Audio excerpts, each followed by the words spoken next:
গল্পটির প্রথম 5টি পর্ব অলরেডি আমাদের চ্যানেলে আপলোড করা হয়ে গিয়েছে। পর্বগুলো যদি না শুনে থাকেন তবে আপনাদের অনুরোধ করব প্রথমে গিয়ে সেটি শুনুন। পর্বগুলোর লিঙ্ক ভিডিও ডেসক্রিপশন বক্সে দেওয়া রইল। তাহলে আর বেশি দেরি না করে চলুন শুরু করা যাক। পোশাক আর মেকআপ শেষ হলে কে বলবে সে দীপু না, কোনো এক নেপালি স্মাগলার। প্রায় 7টা নাগাদ ওরা গিয়ে পৌঁছল বাদুর বাগানের বাড়িতে। বাড়ি তো চেনাই ছিল, তবে ভূতের বাড়ি। লোকজন কেউ আছে বলে তো মনে হয় না। নাম কস্তে একটা বেল আছে, বাজালেও ক্যাক ক্যাক করে শব্দ করে থেমে যায়। আর দু একবার বাজানোর পর দীপু রোয়াকে খানিকক্ষণ বসে রইল। নীলও একটা মেকআপ নিয়েছে, লুঙ্গি আর অদ্দির পাঞ্জাবি পরা এক রইস মুসলমান ভদ্রলোক। সুগন্ধি একটা পানও কিনেছে। পাশাপাশি দু একটা বাড়িতে জিজ্ঞাসা করায় লোকেরা বলল যে মশাই, এটা ভূতের বাড়ি। একজন ভদ্রলোক, সেও খ্যাপাটে, রোজ সকালে বেরিয়ে যায় আর ফেরে রাতে। পাড়ায় কারোর সঙ্গেই মেশে না, কারোর সঙ্গে তেমন কোনো সম্পর্কও নেই। কখন আসবে সেটা তিনিও ভালো করে জানেন না, তবে আসবেন। ব্রহ্মানন্দ এলেন, রুটি আর তরকার ভাঁড় হাতে করে, বগলে খবরের কাগজের মোড়ক, সম্ভবত মদের বোতল, রোজকার মতো।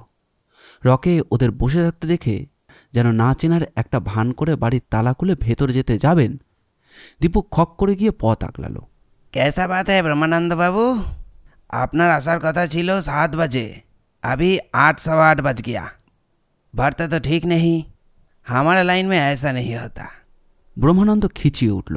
ধুত মশাই, প্রথমত আপনি সেই লকডাউন যে আমাকে টাকা দিয়েছিল, আপনাকে এর আগে দেখেছি বলে তো মনেই হচ্ছে না। হ্যাঁ, আপনি কে? কে আপনি? हम कौन है जानता है तो इधर बात कीजिए। দীপু এগিয়ে যেতেই নীল সরে গিয়েছিল। দীপু নীলের ফোনেই ফোন করে। ব্রহ্মানন্দের হাতে ফোন ধরিয়ে দিয়ে বলে, নিজের কথাটা বলে নিন। এবার ব্রহ্মানন্দ বেশ ঘাবড়ে গেছে। দীপুকে বলে, ঠিক আছে রে বাবা, ঠিক আছে, অত অত ফোন ধরতে হবে না। नहीं कुछ ठीक नहीं, आप बात कीजिए। হ্যালো, হ্যাঁ নওশাদ ভাই বলছেন? না না না না, চিনতে তো পেরেছি। আসলে কি হয়েছে জানেন, বাড়ি বন্ধক রেখে চট করে কেউ টাকা দিচ্ছে না। আমার তো হাতে আর কোনো টাকাই নেই। কি করে দেবো বলুন তো? ये तो मेरे को जानने की बात नहीं है। रुपया लेने के टाइम में तो बहुत बड़ा बड़ा बात बोला था। আরে কি করবো বলুন তো, তখন তো টাকার দরকার ছিল। সব থেকে মুশকিল হলো টাকাটা তো ভোগে চলে গেছে না, সরকার বাজেয়াপ্ত করে নিয়েছে। আর যার কাছে টাকা রেখেছিলাম সেও তো শালা খতম হয়ে গেছে। তো হাম ক্যা করেগা? তুমি একটা পথ বদলে দাও না বাবা। লোককে ফাঁসাতে গিয়ে আমি তো ধনে প্রাণে মরেছি। একটা উপায় বলো না মিয়া ভাই। হ্যাঁ, না না, কি যে বলছো মিয়া ভাই, এই বাড়িটা তো আর আমার নেই আছে। আরে আমি তো ভাড়াটে। হ্যাঁ, ও আমি তো এখন পাগলা হয়ে যাবো রে, পাগলা হয়ে যাবো শালা। সাধু ভাই, তোমার এসব বাত আমার শুনতে একদম ভালো লাগছে না। एक हफ्तार মধ্যে আমাকে ক্যালকাটা ছেড়ে চলা জানা পড়েগা। और আমি কি জানি যে এই বাড়ি তোমার পতিতার নামে আছে। उसके पास जाकर दलील लेके आओ, जाओ। হ্যাঁ মিয়া, একদম মুখ সামলে বাত করেগা। হ্যাঁ, রেন্ডি মানে? अरे पतिता माने जानो ना, दत्तगुप्तर वाइफ তোমার कौन लगे?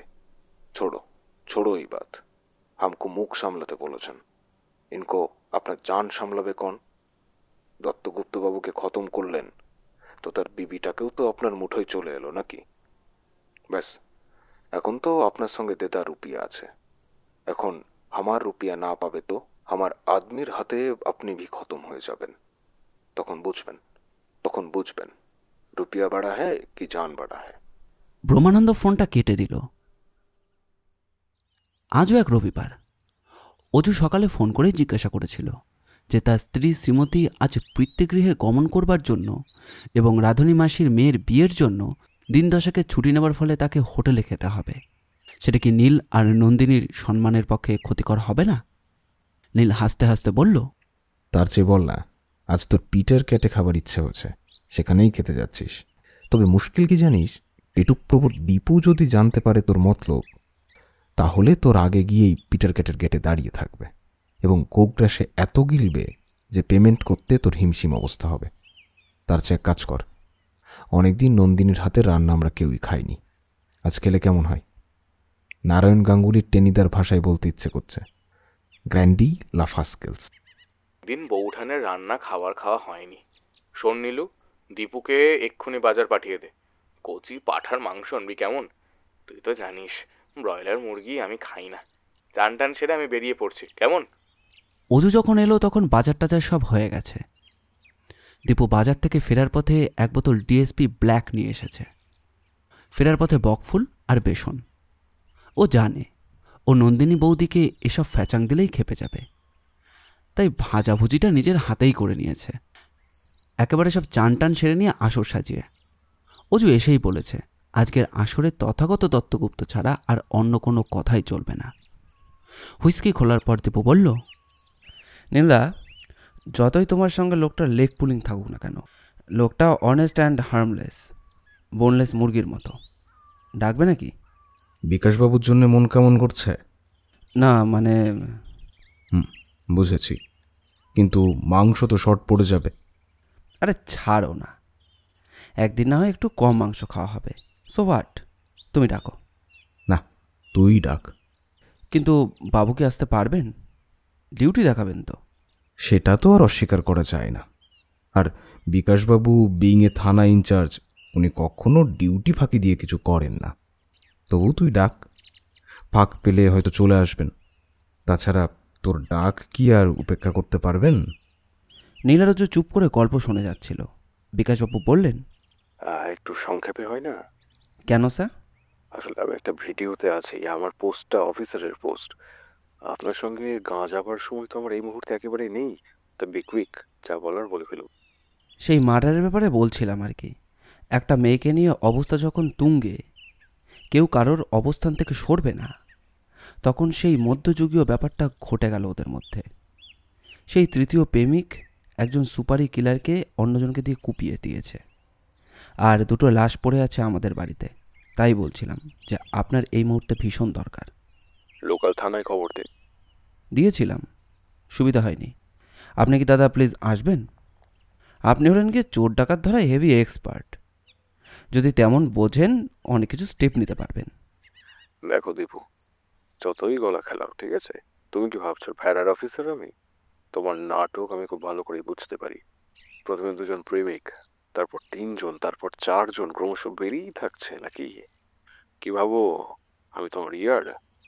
বিকাশ দা, মায়েরই বলছি, একটু ইয়ার্কি করেছি ঠিকই, তবে আজ একটু আসুন না। অজুদাও এসছে, একটু খাওয়া দাওয়াও হবে। তবে একেবারে ইউজলেস গ্যাজানো নয়। তথাগত দত্তগুপ্তের কেসটা নিয়ে একটু আলোচনার ব্যাপার রয়েছে। আপনার উপস্থিতি খুবই প্রয়োজনীয়, মানে নীলদার তাই ধারণা। সেটা নীলদাকেই বলতে দাও, ফোনটা ওকে দাও। দীপু একটু রসিয়ে আপনাকে নেমন্তন্ন করতে চাইছিল। পারলে চলে আসুন, তথাগত মার্ডার নিয়ে একটু ভাবনা চিন্তা করছিলাম। মিস্টার ব্যানার্জি সরাসরি কথাটা আমাকেই তো বলতে পারে। দীপু ছোকরাটাকে বেশি মাথায় তুলবেন না, ঠিক আছে? হাতের কাজগুলো এসআইকে বুঝিয়ে দিয়ে আমি আসছি। কিন্তু আজ বৌদির হাতের মুরগি নয়, পাঁঠার মাংস, আর বাকিটা পরিবেশনের সময় জানা যাবে। তা সেটাও কি ছোট্ট করে? বেশি বাজে গেজিও না তো ছোকরা। খাওয়া দাওয়ার ব্যাপারে আমায় কোনোদিনও পিছিয়ে থাকতে দেখেছো? হ্যাঁ, তারপরে বৌদির হাতে রান্না। মিস্টার ব্যানার্জি, আপনি শুরু করুন। তথাগত দত্তগুপ্তর হত্যা রহস্যটা কি ক্লিয়ার এখন? না, কিন্তু যেভাবে গুছিয়ে বসেছেন, সাধারণত কোনো রহস্য সলভ হয়ে গেলে আপনাকে এরকম ফিস্টের ব্যবস্থা করতে দেখি আর কি। একটু ভুল হলো বিকাশদা। আজকের পুরো ব্যবস্থাটার জন্য আমাদের অজুদাই। শ্রীমতী বৌদির পিতৃগৃহে যাবার জন্য অজুদার ইচ্ছে হয়েছে আমাদের খাওয়াবার। অবশ্য দত্তগুপ্ত রহস্য নিয়ে অজুদারও বেশ ইন্টারেস্ট রয়েছে। কি অজুদা, তাই তো? হ্যাঁ তাই। রহস্য সমাধানের ক্ষেত্রে আমি বরাবরই খুব নবিশ। নীলকে আমি বলেছিলাম তুই দত্তগুপ্তর কেসটা একটু দেখ। লোকটা একটা বাজে ব্যাপারে ফেঁসে গেছে, পারলে জটটা ছাড়া। কিন্তু তার মধ্যেই দত্তগুপ্তর মার্ডার, মানে হোমিসাইড না সুইসাইড, এটা আমি এখনও জানি না। নীল কেসটা নিয়ে নাড়াচাড়া করছে। আজ আমার আসার উদ্দেশ্য কতদূর কি এগোলো এটাই জানবার জন্য। আর মিস্টার তালুকদার পুলিশ অফিসার হিসেবে আপনার তো জানার অধিকার আছেই। এই নীল, শুরু কর। সিগারেটে টান দিতে দিতে নীল বলল, কেসটা জটিল। শুরু হয়েছিল দত্তগুপ্তদের ঘর থেকে জাল নোট উদ্ধার করা থেকে। 5-10 হাজার টাকা নয়, 10 লক্ষ টাকা। পুলিশ হাতে নাতে ধরেছিল দত্তগুপ্তকে। আমি এখনো সঠিক জানি না পুলিশ হঠাৎ তথাগত দত্তগুপ্তের মতো একজন নাম করা পাবলিশিয়ারকে সন্দেহ কিভাবে করল, আর কিভাবেই বা ট্রেস আউট করল। সত্যিটা আমি খুবই শিগগিরই জানতে পারবো। তবে আমার ধারণা কয়েকজনের সঙ্গে কথাবার্তা বলে এইটুকু বুঝেছি যে জাল নোট চক্রের সঙ্গে তথাগত বাবুর কোনো যোগাযোগ ছিল না। এ ব্যাপারে ওকে ফাঁসানো হয়েছে। ফাঁসিয়েছেন যিনি, তার সঙ্গে তথাগত বাবুর জাতক্রোধের সম্পর্ক। অজু, বাইরে থেকে দেখলে একটা মানুষকে চেনা যায় না, এটা আমার চেয়ে তুই ভালোই বুঝবি। কিন্তু এখানে তথাগত বাবুর ওপরের চেহারাটা একটা অতীব ভদ্র এবং মার্জিত এবং রুচিসম্পন্ন ব্যক্তিত্ব। লেখকের সঙ্গে তার অমায়িক ব্যবহার। বাজারে তার সম্বন্ধে কোনো ব্যক্তির কোনো অ্যালিগেশনও নেই। এই লোকটার জন্যে তুই একটা সালিশি করেছিলি। না রে অজু, জীবনের সবসময় আমাদের দেখা হিসেবে চলে না। তথাগতবাবুর জীবনের প্রতিটা পদক্ষেপে পদস্থলন।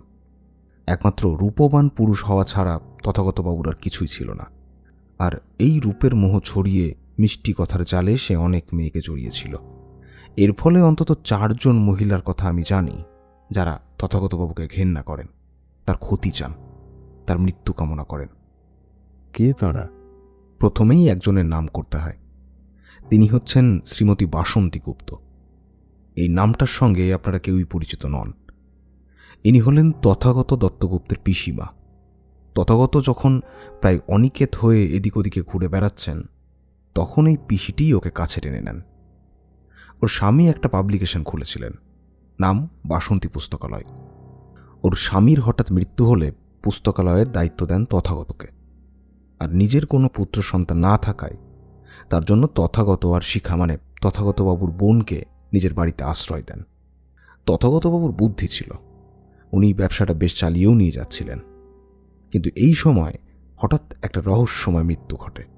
দিব্যি এক সুস্থ মহিলা, এমন কিছু তার একটা বয়স হয়নি। একদিন সকালে দেখা গেল তার রহস্যজনক মৃত্যু। সে সময় কোনো পুলিশি তদন্ত ঘটেছিল কিনা সেগুলো আমি জানি না, কিন্তু ব্যাপারটা বেশি দূর এগোয়নি। অগ্নিদগ্ধ বাসন্তী দেবীর মৃত্যুটা দুর্ঘটনা বলেই চালানো হয়েছিল। আপনি বলছেন রহস্যময় মৃত্যু? হাও, ঘটনাটা নিশ্চয়ই অনেক দিনের পুরনো, 23-24 বছর তো হবেই। তাহলে আপনি কিভাবে ডেফিনিট হচ্ছেন যে মৃত্যুটা রহস্যময়? নিশ্চয়ই আমি সেই সময় তদন্ত করিনি, তবে সেই সময় কয়েকটি ঘটনা ঘটে। যোগ বিয়োগ গুণ ভাগ করলে কয়েকটি তথ্য বেরিয়ে আসে। বাসন্তী পুস্তকালয় তখন চালাচ্ছেন তথাগত দত্তগুপ্ত। যদিও তার নিজের কোনো ইনভেস্টমেন্ট ছিল না, যা কিছু টাকা কড়ি ছিল সবই ওই পিসির। পিসেমশাই বেশ কিছু টাকা রেখে গিয়েছিলেন। এই সময় দত্তগুপ্তের সঙ্গে আলাপ হয় ব্রহ্মানন্দ সাধু নামে এক ব্যক্তির, যার নিজের তেমন কোনো টাকা কড়ি ছিল না, ছিল তার বৌদি দীপিতা সেনের। ইন্টারেস্টিং হচ্ছে, দীপিতা দেবী আর ব্রহ্মানন্দবাবু দুজনেই বাংলাদেশ থেকে এই দেশে এসেছিলেন। দীপিতা দেবীর সঙ্গে প্রথম প্রণয় ছিল এই ব্রহ্মানন্দবাবুর, কিন্তু দীপিতা দেবীর বিয়ে হয় কলকাতার একটি ছেলের সঙ্গে। ছেলেটি গান অ্যান্ড শেল ফ্যাক্টরিতে টেকনিক্যাল সুপারভাইজার ছিলেন, মাইনে পেতেন বেশ মোটা অঙ্কের টাকা। কিন্তু আনফর্চুনেটলি দীপিকার হাজব্যান্ড মারা যান একটা অ্যাক্সিডেন্টে কর্মরত অবস্থায়। ফলে মোটা টাকা হাতে আসে দীপিতা দেবীর। এছাড়াও বাংলাদেশ থেকে আসার গোপন ব্যবস্থায় প্রচুর গয়নাগাটিও সঙ্গে নিয়ে আসেন। আর ব্রহ্মানন্দ কাঠ বেকার। দীপিকার স্বামী মারা যাবার পর ব্রহ্মানন্দ জাঁকিয়ে বসল, একরকম দীপিতার অভিভাবক হিসেবেই। ব্রহ্মানন্দ চিরকালই কর্মবিমুখ এবং পরের মাথায় কাঁঠাল ভেঙে খাওয়া লোক। সেও একটা ব্যবসার খোঁজে ছিল। তথাগতর সঙ্গে আলাপ। তথাগতও চায় ব্যবসাটা বাড়াতে, ব্রহ্মানন্দ চায় ব্যবসা শুরু করতে, কিন্তু দুজনের কারোর পকেটের জোর নেই। কিন্তু এগ্রিমেন্ট হয় যে দুই পক্ষই সমান টাকা দিতে হবে। হ্যাঁ, আর একটা কথা, এখানে শিখা দেবীর কিছু একটা ভূমিকা ছিল। টাকা পাবার ব্যাপারটা নিয়ে যখন কথাবার্তা চলছে, সেই সময় শিখা প্রস্তাব দেয় পিসিকে বললে ব্যবসা বাড়ানোর জন্য তিনি টাকা ইনভেস্ট করতে পারেন। পিসিও রাজি ছিলেন। ওদিকে রাজি ছিলেন দীপিতা সেন, সমান টাকা তিনিও ঢালতে চান। কিন্তু তার একটা শর্ত ছিল, বাসন্তী পুস্তকালয়ের নামটা পাল্টাতে হবে, রাখতে হবে মডার্ন নাম, চিরহরিত প্রকাশনী। এদিকে বেঁকে বসলেন বাসন্তী দেবী। তিনি চাইলেন বাসন্তী পুস্তকালয় তার স্বামীর দেওয়া নাম, সেই নাম রাখতেই হবে, নইলে তিনি নতুন করে কোনো টাকা ইনভেস্ট করবেন না। এইবার বুঝেছি পিসিমার মৃত্যু কেন রহস্যময়।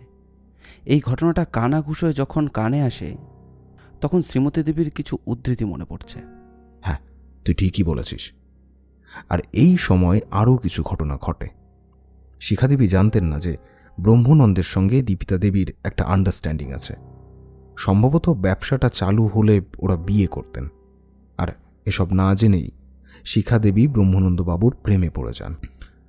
শিখাদেবী ব্রহ্মানন্দবাবুকে বিয়ে করার পর এসেছিলেন দাদার কাছে, কারণ তখন তার হাতে আর টাকা নেই এবং তিনি বিয়ে করতে চান। ব্যাস, তেলেবেগুনে জ্বলে উঠলেন দীপিতা দেবী। দীপিতা দেবীকে জিজ্ঞাসা করলে হয়তো সত্যি কিছু জানা যেতে পারত। সে সময় দীপিতা দেবীর সঙ্গে ব্রহ্মানন্দের কি কি কথা হয়েছিল, কারণ দীপিতা দেবী তখন অন্তঃসত্ত্বা। অন্তঃসত্ত্বা মানে মানে আজকের বিতানের আসল মা তিনি? তাহলে শিখা দেবীর সঙ্গে কি বিয়েই হয়নি? হয়েছিল। ব্রহ্মানন্দবাবু শিখাদেবীর সঙ্গে প্রেম পর্ব চালাচ্ছিলেন। এই কথাটা শোনার পর দীপিতা ঠিক করে নেন তিনি তথাগতর সঙ্গে প্যাক করবেন। তথাগতর ব্যবহার, ব্যক্তিত্ব, সুন্দর পুরুষালী চেহারা, রূপ এগুলো কাজ করেছিল। আর প্রচুর নগদ টাকা ছিল তখন তার হাতে। তথাগতবাবু টাকা পেলেন কোথা থেকে? চিরহরিত পাবলিকেশন তখন দুজনের নাম হয়ে গেছে, তথাগত দত্তগুপ্ত আর দীপিতা দত্তগুপ্তের নামে, যিনি ব্রহ্মানন্দের অধ্যত্বকে আমল না দিয়েই তথাগতকে রেজিস্ট্রি করে দীপিতা দত্তগুপ্ত হয়ে যান। আসলে ঈর্ষা নামক অনুভূতিটা এক নিমেষেই সবকিছু ওলট পালট করে দেয়। আর দীপুর প্রশ্ন, শিখাদেবী তিনি এসে ক্লেম করেন যে দাদার কাছে, শিখাদেবীর ভার্জনেই বলি, যত টাকা তুমি পাবলিকেশনে ঢেলেছ তার অর্ধেক শেয়ার আমার। এই কথা কেন বলছি তা তুমি খুব ভালো করেই জানো। টাকা আমার চাই, কারণ আমার স্বামীকে নিয়ে আমি আলাদা করে ব্যবসা করতে চাই। তারপর তথাগত ব্যাপারটাকে মিটিয়ে ফেলার জন্যে শিখাকে নিজের বাড়িতে ডাকেন। একাই আসতে বলেন, কারণ ব্রহ্মানন্দকে তিনি দু চক্ষে দেখতে পারতেন না। যাই হোক, শিখা দেবী নাকি একাই গিয়েছিলেন দত্তগুপ্তের বাড়ি, সে কথা তিনি স্বীকারও করেছিলেন। কিন্তু শিখার ভবিষ্যতে কি হয়েছিল সেটা কেউই বলতে পারে না। কেউ বলতে? 1 নম্বর তথাগত দত্তগুপ্ত, তিনিও তো বোনের লাশ হাপিস করে দিতে পারেন। দ্বিতীয় দীপিতা দত্তগুপ্ত, তিনিও এই মহিলাকে সহ্য করেননি, কারণ ব্রহ্মানন্দকে তার কাছ থেকে কেড়ে নেওয়ার জন্য পরোক্ষ দায়ী। আর ব্রহ্মানন্দবাবু তিনিও তো শেষ করে দিতে পারেন 2টি কারণে। শিখা এবং তার ভাইয়ের জন্য তার ছোটবেলা ওই দুধেল ঘাবিটি ব্যাহত, তাই এদের দুজনকেই তিনি একেবারে সরাবার মতলব করছিলেন। আমার মনে হয় ওই শিখাদেবী যদি পালিয়ে গিয়ে কোথাও বেঁচে থাকেন তাহলে অন্য কথা, আর যদি পালাতে না পারে তাহলে ওই বাঁদুর বাগানের বাড়ির কোনো একটা মোটা সোটা দেওয়াল খুঁড়ে কঙ্কালটা পাওয়া যেতে পারে। যদিও আমি ডেফিনেটলি এটা বলতে পারি না যে সত্যি কিনা। একটা পর্ব শেষ করে নীল ফুরিয়ে যাওয়া গ্লাসটা ভরে নিল। দেখা দেখি সবাই, এমনকি বিকাশ তালুকদারও। বিকাশই বললেন, তারপর দুজনকে তো পেলাম তথাগত শত্রু, ব্রহ্মানন্দ আর শিখা, কিন্তু আপনি বললেন আরো কয়েকজন, তারা কারা? এগুলোই সব লম্বা ইতিহাস, আর এরা সবাই তথাগত শত্রু, তার নিধন চেয়েছিলেন। বলুন, বলে যান। আমি থানার ডিউটি অফিসারকে ফোন করে বলে দিচ্ছি, আপনি বলুন মিস্টার ব্যানার্জি সাহেব। একটা মানুষের এতগুলো শত্রু এবং সবাই তার মৃত্যু চান, এবং তার মৃত্যু হয়েছে। Complicated case. তাহলে কে তার মার্ডারার? সেটা কিন্তু আমি এখনো জানি না, তবে আর 2 মহিলার অকপট স্টেটমেন্ট আমাদের শোনায়। পরপর আপনারাও ভাবতে থাকবেন। নীল প্রথমে শুরু করল দীপিতার গল্প। যেমনভাবে নীলের কাছে নিজের জীবনের ভুল আর ব্যর্থতার ইতিহাস শুনিয়েছিলেন, পুঙ্খানুপুঙ্খভাবে সেই কাহিনীই ব্যক্ত করল। এমনকি নেতারহাটে পাহাড়ি থেকে রাস্তায় ঠেলে ফেলে দিয়ে মা আর ছেলেকে পঙ্গু করে মারতে যাওয়া। এই প্রসঙ্গে আসতেই বিকাশ জিজ্ঞাসা করলেন, প্রথম সন্তানটি না হয় ব্রহ্মানন্দর, কিন্তু দ্বিতীয় সন্তান তো ওরই সন্তান, তাহলে তাকে মারার চিন্তা কেন? ভাগ্যের পরিহাস। সুস্থ স্বাভাবিক স্বামীর অনেক ভুল ভ্রান্তি স্ত্রীরা মেনে নেয়, কিন্তু বেঈমান স্বামীকে কেউ চট করে পছন্দ করবে না। বেঈমান মানে? তথাগতবাবু জন্মগতভাবে নপুংসক ছিলেন। উনি অনেক ডাক্তার দেখিয়েছিলেন, কিন্তু কিছুই হয়নি। বিবাহিত জীবনে সেটা যে কত বড় ম্যাটার সেটা আর কাউকে বলে দিতে হবে না। যৌন প্রবঞ্চিত দীপিতার বুভুক্ষা তাকে পাগল করে তুলেছিল। যে ব্রহ্মানন্দকে দূরে সরিয়ে দিয়েছিলেন, তথাগতর উপস্থিতিতেই তিনি সেই ব্রহ্মানন্দকে নিয়ে ঘরের দরজা বন্ধ করে দিতেন তথাগতর মুখের ওপরে। অবশ্য ততদিনে দুজনের আলাদা আলাদা ঘর হয়ে গেছে।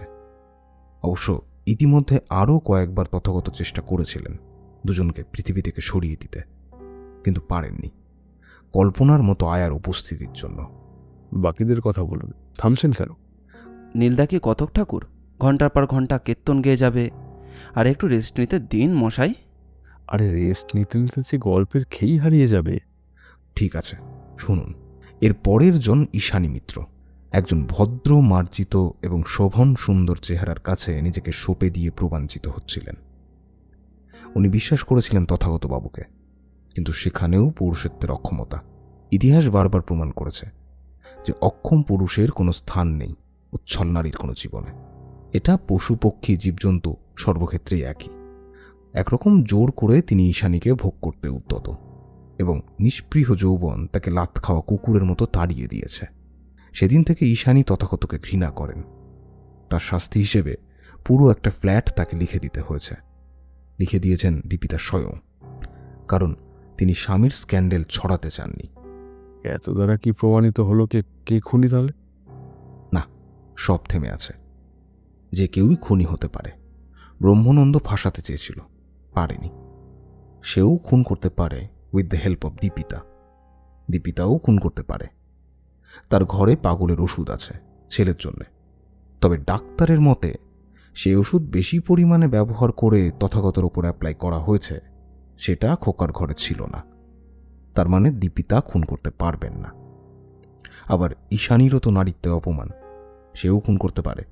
তার স্বামী রণজয় তথাগতকে ঘৃণা করত, করাটাই স্বাভাবিক, তার স্ত্রীর শ্লীলতাহানি করানোর শাস্তি হিসেবে। আমরা এখনো যে তিমিরে সেই তিমিরে, তাই তো? Yes sir. এটা এমনই একটা কেস যেখানে যতগুলো ইম্পর্টেন্ট চরিত্র আছে, যাদের প্রত্যেকের মধ্যেই কিছু না কিছু একটা অপরাধ আছে, আর তথাগত বাবু এদের প্রত্যেকেরই শত্রু। এদের যে কেউই তাকে খুন করতে পারেন। অতএব একটাই কথা বলার, সব কেস সলভ হয় না। অবশ্য এখনও তো তদন্ত শেষ হয়নি। পরবর্তী পর্ব 2 দিনের মধ্যে আমাদের চ্যানেলে আপলোড করা হবে। দ্রুত আপডেট পেতে আমাদের এই চ্যানেলটিকে সাবস্ক্রাইব করবেন, আর কীরকম লাগলো সেটি কমেন্ট করে জানাবেন। আমরা আপনাদের মধ্যে থেকে একটি কমেন্ট পিন করে দেব। এই রকম গোয়েন্দা গল্প আর অ্যাডভেঞ্চার গল্প আমরা প্রায় নিয়ে আসি। আমাদের চ্যানেলটি ঘুরেও আসতে পারেন। আমাদের চ্যানেলটিকে সাবস্ক্রাইব করে আমাদের পাশে থাকবেন। আপনাদের ভালোবাসা একান্ত কাম্য। ধন্যবাদ।